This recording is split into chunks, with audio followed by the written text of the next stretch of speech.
Olá pessoal, espero que vocês estejam bem. Eu me chamo Felipe. Vou falar um pouco para vocês sobre o Choosing Wisely.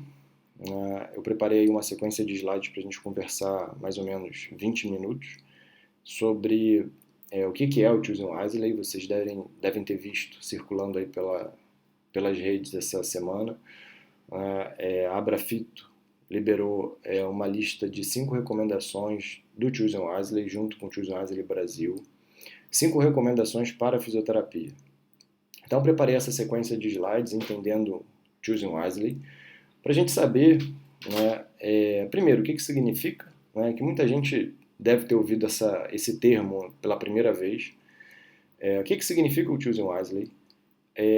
Qual a importância do Choosing Wisely aqui para a fisioterapia especificamente, o que ele vai trazer de benefício para a fisioterapia, o que ele vai trazer de benefício para o paciente, se ele realmente é necessário, o que significam de fato essas recomendações que foram liberadas aí ao longo dessa semana. Bem, então, a gente começa a contar um pouquinho da história. Esse médico, Howard Brody, ele é um médico da família que trabalha com bioética, e ele observou que por volta de 2011 o sistema de saúde no governo Barack Obama, o sistema de saúde ele vinha recebendo incentivos da indústria.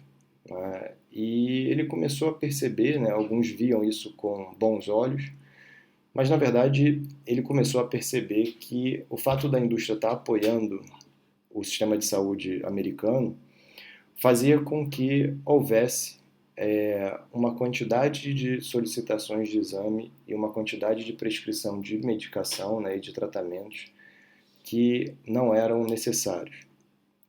Então ele elaborou, no editorial publicado no New England Journal of Medicine, ele publicou o que ele chamou de Top 5 List, que deveriam haver 5 testes ou tratamentos de diagnóstico que são comumente solicitados por membros de uma determinada especialidade, que estão entre os serviços mais caros fornecidos e que foram demonstrados não fornecer nenhum benefício significativo. Então ele acreditava que as especialidades deveriam trazer isso à tona. 5 testes que eram solicitados com muita frequência, mas que não traziam nenhum benefício, não contribuíam para nada para a saúde do paciente. E por volta de 2012, a American Board of International Medicine, ela juntamente com a Consumer Report, lançou a campanha Choosing Wisely, com o lançamento das Top 5, das listas chamadas Top 5 de 9 sociedades especializadas. E logo em seguida, assim que isso saiu, que essas recomendações dessas 9 especialidades saíram, outras especialidades elas ficaram, acabaram ficando incentivadas, acharam interessante esse movimento e publicaram um ano depois. Então, em 2013, já havia 26 sociedades publicando as listas Top 5 de procedimentos que não eram recomendados. E hoje, mais de 80 sociedades, compostas por mais de 1 milhão de profissionais de saúde, são parceiras da campanha Choosing Wisely. Então, em números hoje, existem mais de 80 parceiros e mais de 550 recomendações em todo o mundo. Esse é o site do Choosing Wisely, choosingwisely.org, para quem quiser conhecer o site e observar, dar uma checada lá em quais são as recomendações por sociedade. Então você consegue identificar, por exemplo, tem as recomendações da Associação Americana de Fisioterapia, que são diferentes das que foram publicadas aqui no Brasil. Então o Choosing Wisely está espalhado aí pelo mundo. Essas áreas em verde são os países que adotaram a campanha, essa iniciativa Choosing Wisely em suas sociedades. E o Brasil ele está aí, marcando o mapa e sendo o único país da América Latina a participar desse movimento, dessa campanha Choosing Wisely. E qual é a missão do Choosing Wisely? O que visa? Qual é o objetivo do Choosing Wisely? Então, o Choosing Wisely ele visa promover o diálogo entre profissionais de saúde e pacientes, ajudando os pacientes a escolherem cuidados que sejam, primeiro, suportados por evidências, ou seja, escolher cuidados em que ele tem evidência de benefício, que não sejam duplicados de outros testes ou procedimentos já recebidos, que seja livre de danos e que sejam verdadeiramente necessários. Então, a ideia do Choosing Wisely é fazer com que os pacientes tenham acesso a essas informações e que eles consigam discutir com seu profissional de saúde e participar da tomada de decisão. E aqui no Brasil, a iniciativa começou em 2015.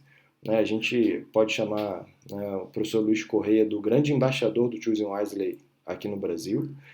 Né. Então, em 2015 começa o Choosing Wisely Brasil, que se a gente fosse traduzir, Choosing Wisely significa escolhendo sabiamente ou fazendo a escolha certa. E a ideia é promover um diálogo nacional e evitar exames, tratamentos e procedimentos desnecessários. Então, o Choosing Wisely ele começa aí principalmente pela Sociedade Brasileira de Cardiologia, né, sendo um movimento trazido totalmente pelo professor Luiz Correia. Então, a primeira lista sai pela Sociedade Brasileira de Cardiologia. E a gente realmente precisa se preocupar, né, em fazer escolhas adequadas. A primeira coisa que vem na nossa cabeça quando a gente fala de fazer escolhas certas, né, e evitar tratamentos desnecessários é o primeiro passo, né, que é o diagnóstico. Então, a gente precisa falar do overdiagnosis. Né? O que é o overdiagnosis? O overdiagnosis ele apresenta dois componentes. Né? O primeiro deles é overdetection, que seria identificar anormalidades que nunca iriam trazer prejuízo para o paciente, anormalidades que não iriam progredir, ou que progridem muito lentamente para causar sintomas ou danos durante a vida, ou que vão se resolver espontaneamente. Ou seja, overdetection é você fazer uma detecção de algo que teoricamente seria anormal, mas que não vai trazer nenhum prejuízo para esse paciente, não vai trazer nenhum dano para esse paciente em sua saúde. E overdefinition é tratar fatores de risco como doenças, e diminuir os limiares de diagnóstico baseado em fatores de risco sem qualquer evidência. Ou seja, é identificar que uma determinada pessoa tem um fator de risco e tratar essa pessoa sem que isso tenha evidência de benefício. Ou seja, sem que isso tenha evidência de que você está realmente impedindo o prognóstico, o surgimento de uma determinada doença. Então, overdiagnosis ela vai ser aí um dos problemas mais prejudiciais e um dos problemas mais caros nos cuidados de saúde. Significa que no momento em que existe excesso de diagnóstico, no momento em que existe excesso de exame, vai obrigatoriamente acontecer um excesso de tratamento. E sem dúvida isso vai trazer também uma série de repercussões individuais, né, para o paciente, mas também para a sociedade. Isso vai acabar trazendo prejuízos financeiros para o paciente, prejuízos financeiros para a sociedade, falta no trabalho, a percepção de estar doente, um uso excessivo do sistema de saúde. Então, o fato do paciente receber um diagnóstico que ele não precisa é extremamente danoso para ele. Né? Então, a gente pode começar a pensar, né, nessa revisão sistemática que acompanhou estudos de laboratório, né, realizados de 97 até 2012. Os 42 estudos eles contribuíram com 132 medidas de inadequação, com base total de 1.600.000 testes solicitados. Eles encontraram o seguinte: eles observaram uma taxa de overutilization e underutilization, né? Overutilization de 20% e underutilization de 44%. Overutilization seria pedir exame a pacientes que não precisam de exame, e underutilization significa pacientes que necessitam de exames e que não foram solicitados. Quando a gente olha para o overutilization, né, observa que os testes iniciais, 44% são feitos aí como testes iniciais, quando na verdade eles não precisavam ser feitos. Quando a gente traz um pouco para a área musculoesquelética, né, que foi aí o foco da lista do Choosing Wisely Brasil para fisioterapia, esse estudo ele comparou um grupo fazendo, né, ele comparou grupos que fizeram ressonância, fizeram exames de imagem, ressonância, radiografia, tomografia, versus pessoas que não fizeram exame. Isso é uma revisão sistemática, né, que avaliou principalmente o custo para o paciente, que avaliou o número de procedimentos em saúde e avaliou também o número de faltas para o trabalho. Então, em média, né, os pacientes que fizeram o exame, né, para dor lombar não específica, ou seja, aquela dor lombar que é a mais frequente, a que mais causa incapacidade e que na maior parte das vezes não necessita de exame, o fato de terem solicitado o exame para esse grupo de pacientes fez com que houvesse uma diferença de custos com a saúde de US$ 5.000. Só o fato dessa pessoa ter feito a ressonância. Essas pessoas também tiveram um maior número de procedimentos. Ou seja, quando você compara o grupo que recebeu, né, que foi submetido ao exame, e o grupo que não foi submetido ao exame, teve uma diferença de mais ou menos 34% a mais de injeção, 17% a mais de cirurgia e 11% a mais de fisioterapia. E essas pessoas tiveram, em média, 91 dias a mais de falta ao trabalho só por ter feito exame de imagem para sua dor lombar não específica. Isso, né, também tem um trabalho, tem uma repercussão aqui bem interessante com essa publicação, que foi a dissertação de mestrado do Fabrício. Né? O Fabrício foi aluno do professor Léo Costa, lá da Unicid, e o que eles fizeram? Eles criaram 6 casos clínicos de pessoas com dor lombar. Né? O caso 1 eram pessoas com dor lombar não específica com hipomobilidade, o caso 2 com cinesiofobia, o caso 3 com radiculopatia, o 4 com bandeira vermelha, o 5 com instabilidade e o 6 com bandeira amarela. Então, o que chama a atenção? Ele pegou esses casos, eles criaram esses casos, né? Eles descreveram esses casos no estudo e apresentavam os casos para os fisioterapeutas e davam umas opções de tratamento. Os fisioterapeutas deveriam indicar o que eles iriam fazer para cada um dos casos. E depois eles iam comparar as respostas dos fisioterapeutas com o que existia de recomendação nos guidelines. E o que a gente observa nessa realidade? Né? Isso é uma realidade do Brasil. O que os fisioterapeutas, né? Será que os fisioterapeutas eles realmente seguem os guidelines para dor lombar? O que foi observado no estudo do Fabrício? Bem, então vamos pegar aqui, né, esse grupo de não adesão às diretrizes, né, os resultados de fisioterapeutas em que eles não aderiram em nada às diretrizes. Então, quando a gente observa o caso 1, né, que é a dor lombar não específica com hipomobilidade, 25% não seguiu em nada o guideline. 51%, né, para o caso de dor lombar com cinesiofobia, 51%, mais da metade dos fisioterapeutas que participaram do estudo, não aderiram às diretrizes. Na dor lombar com radiculopatia, 47%, quase a metade, não aderiam às diretrizes dos guidelines. 42% para o caso de dor lombar com bandeira vermelha, não aderiram ao guideline. 33% não aderiram ao guideline para o caso 5, que era dor lombar com instabilidade, e dor lombar com bandeiras amarelas, 14% não aderiram ao guideline. E quando a gente passa o olho aqui para aqueles, né, para os participantes que realmente aderiram, o número de fato é muito baixo. O número mais alto é dor lombar com bandeira vermelha, em que 25% mais ou menos dos fisioterapeutas realmente aderiram totalmente às recomendações previstas pelo guideline.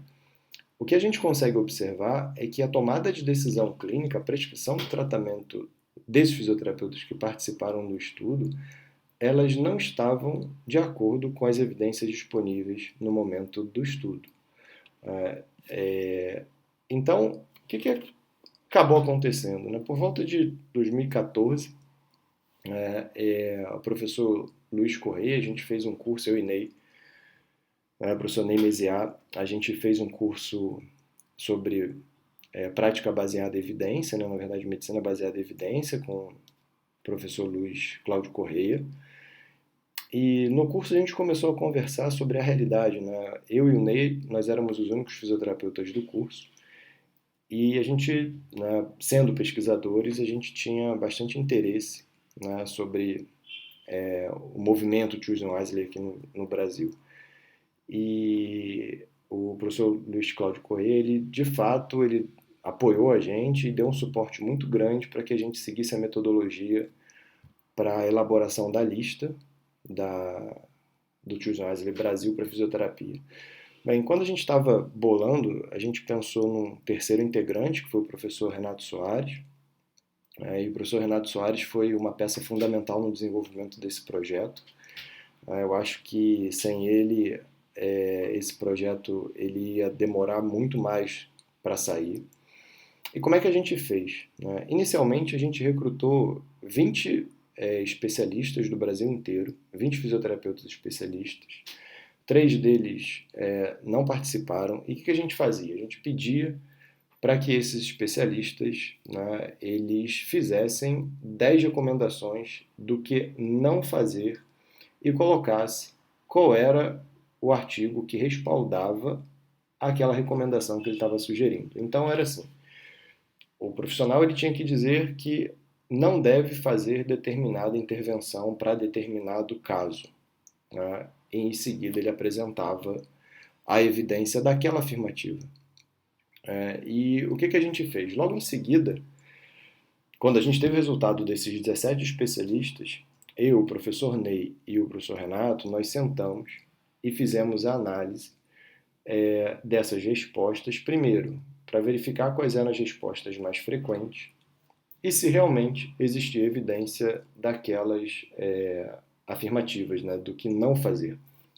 Logo em seguida, a gente apresentou via online, né, via um formulário online, para 1.113 fisioterapeutas aqui no Brasil, para que eles votassem, né, em relação à lista, quais que eles achavam que eram as mais importantes para aparecer na lista das 5 mais recomendações, né, do top 5 das recomendações para a fisioterapia. E isso foi acontecendo, né, com o apoio do Choosing Wisely Brasil e com o apoio da Abrafito, e culminou essa semana no lançamento da Top 5, Choosing Wisely Brasil, Abrafito, de recomendações para fisioterapia. E que recomendações são essas? Vamos lá. A primeira, não utilize recursos terapêuticos passivos de forma prolongada e isolada para pacientes com dor lombar. Não utilize cintas ou imobilizadores lombares para prevenir, bem como para tratamento da dor lombar crônica. E não sugira exames de imagem para dor lombar, a menos que se suspeite de doenças graves, tais como trauma, câncer, infecção, síndrome da cauda equina e condições inflamatórias como artrite reumatoide e espondilite anquilosante. Então, observem que as recomendações do Choosing Wisely são sempre de não faça, né? Não é uma conduta adequada, né? Então, ela sempre vai trazer, né, dentro das suas recomendações aquilo que não deve ser feito. A quarta, não utilize exames de imagem para basear sua conduta de tratamento de pacientes com dor lombar crônica. E a última, não recomende o uso de palmilhas como prevenção, bem como tratamento de pacientes com dor lombar. Essas 5 recomendações, apesar de terem sido 5 recomendações para dor lombar, né, a gente não tinha definido o que ia ser para dor lombar. No entanto, a dor lombar a gente sabe que ela é a condição mais frequente e é mais impactante na sociedade. E a maior parte dos especialistas recomendava sempre o que não fazer para a dor lombar. Apareceram outras recomendações, como por exemplo para entorse de tornozelo, mas que elas não foram também mais votadas, aí nas 5 mais votadas, para aqueles 1.100 fisioterapeutas que a gente passou o formulário online. Tá? Bem, então a gente sabe que vão existir barreiras, né? A gente não tem dados sobre essas barreiras de implantação do Choose Wisely Brasil, mas, por exemplo, esse estudo feito nos Estados Unidos, ele identificou algumas barreiras para não adoção do Choose Wisely na prática. Né? Por que as pessoas não adotam o Choose Wisely? Primeiro, o sistema atual de práticas inadequadas. Né? Isso envolve desde ganhos financeiros, isso envolve desde a prática do fazer. Né? A prática do fazer seria eu sempre fiz assim, né? E a minha percepção enviesada da realidade mostra que meus pacientes melhoram assim mesmo e eu vou continuar fazendo. Isso é totalmente fora dos princípios da prática baseada em evidência, isso é totalmente fora também das recomendações de Choosing Wisely. Solicitação dos pacientes para testes e tratamentos recomendados por especialistas e falta de tempo para tomada de decisão compartilhada com o paciente. Então, essas foram as dificuldades mais relatadas para a implantação do Choosing Wisely na prática, observadas nesse estudo. Bem, então eu queria pedir a vocês para ajudarem a divulgar, né, o Choosing Wisely Brasil. Fiquem à vontade para vocês entrarem em contato. Quem quiser fazer o download do PDF dessa aula, é só apontar a câmera aí para esse QR Code que vocês vão conseguir baixar o PDF da aula, tá bom? Então ajudem aí a gente a espalhar essa informação de Choosing Wisely, tá? Obrigado, gente.